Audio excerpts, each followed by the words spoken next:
Entonces estuvimos viendo en la primera exposición el significado global de las plagas en relación a lo que significa, y el concepto central que evidencian es el concepto de juicio. Dios no dejará sin juicio justamente la historia, ni la vida de las personas, ni los eventos de la humanidad, porque se exprimirá en un modo contundente, ¿no? Diciendo, esto es el bien y esto es el mal. Las plagas que vienen descritas como las otras tres secuencias son en un número de 7. En esto hay una diferencia con las plagas de Egipto. Claro, en la lectura bíblica nosotros nos aventajamos mucho de los paralelismos que pueden existir. Entonces, este claro paralelismo entre las plagas del fin, Apocalipsis 15 y 16, tienen una relación evidente, ¿no?, con las plagas de Egipto, ¿no? Son como las plagas de Egipto un juicio, vienen derramadas en secuencia para castigar a los que no siguen la voz de Dios, para paradójicamente endurecer sus corazones, ¿no? No hay mucho espacio para el arrepentimiento. Todas estas son cosas similares, pero también hay muchas diferencias, ¿no? Por ejemplo, un elemento común entre las plagas de Egipto y estas últimas plagas es que ellas establecen una diferencia entre el pueblo de Dios, la comunidad de creyentes, y los que justamente han escogido algo diferente. Así como en Egipto, estas últimas plagas serán versadas, pero sin que toquen a los escogidos de Dios, al pueblo de Dios.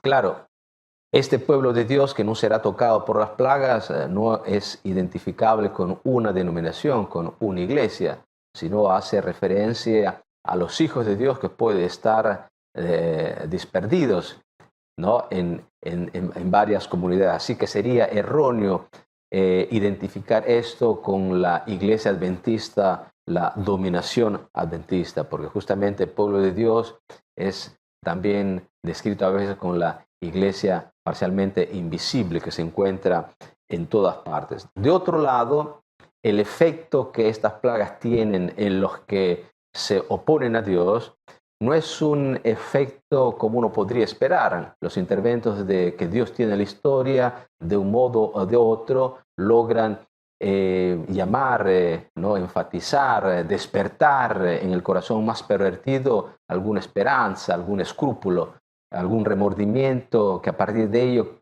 empuje a la persona a regresar a Dios. Estas plagas, en cambio, no tienen estas características, porque como en Egipto, el momento en el cual acontecen, ¿no?, la historia ya está avanzada, los destinos están ya establecidos, que lo único que logran es endurecer el corazón de aquellos a quienes estas plagas han estado mandadas. Hay una diferencia, no obstante, entre las primeras 4 y las 3 restantes plagas. En línea general, podríamos decir que las 7 plagas tienen un carácter más universal y definitivo que las plagas de Mateo 24 o de las trompetas, ¿no?, de Apocalipsis 8, 9 en adelante, ¿no?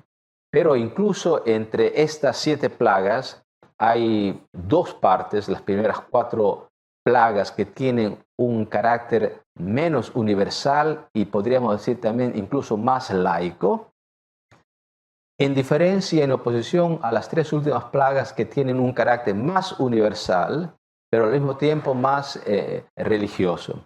De hecho, las primeras 4 plagas, ¿no?, están representadas, la primera de las úlceras malignas, ¿no?, que acechan contra la humanidad, la segunda del mar que se convierte en sangre, la tercera de los ríos que se convierten en sangre, y la cuarta del sol que aumenta su capacidad de hacer daño a través del calor, ¿no?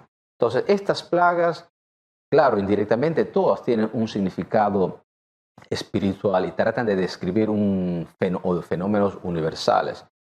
Pero en este caso son más directamente ligadas a los procesos naturales. De hecho, lo vemos inmediatamente, ¿no?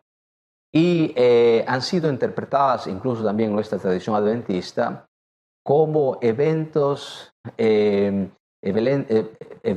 negativos, ¿no?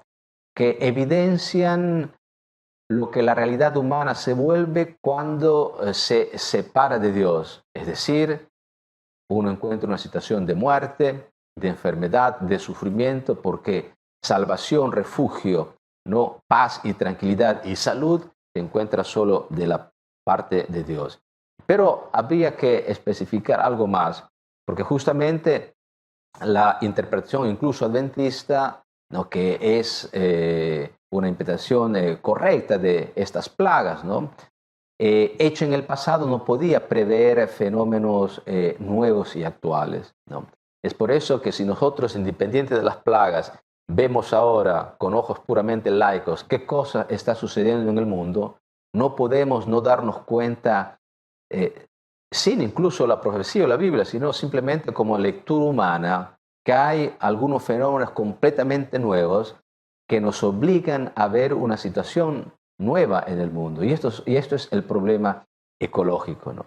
El problema ecológico está dado por el hueco de ozono, el calentamiento global, la escasez de algunas fuentes naturales que parecían en el pasado que no iban a acabar nunca. Entonces todo esto ha llevado a algunos hombres, algunas instituciones en el mundo moderno a darse cuenta que el problema ecológico, un problema que nunca había existido porque la fuerza de la naturaleza parecía infinita, en cambio hoy está presente, ¿no? Y es por eso que han nacido algunas alertas importantes, como por ejemplo pienso al vicepresidente Al Gore, ¿no? Que publicó un documentario, ¿no? La verdad incómoda, a partir de lo que justamente nadie quiere escuchar, pero que es realidad. Hace poco en Polonia se ha cerrado en diciembre la COP24 a Katowice, que es una reunión regular cada 2 años que hace las Naciones Unidas para llamar la atención sobre el calentamiento de la Tierra, ¿no? Que desde hace un siglo ha aumentado 1 grado y que si aumenta solo uno más crearía enormes catástrofes.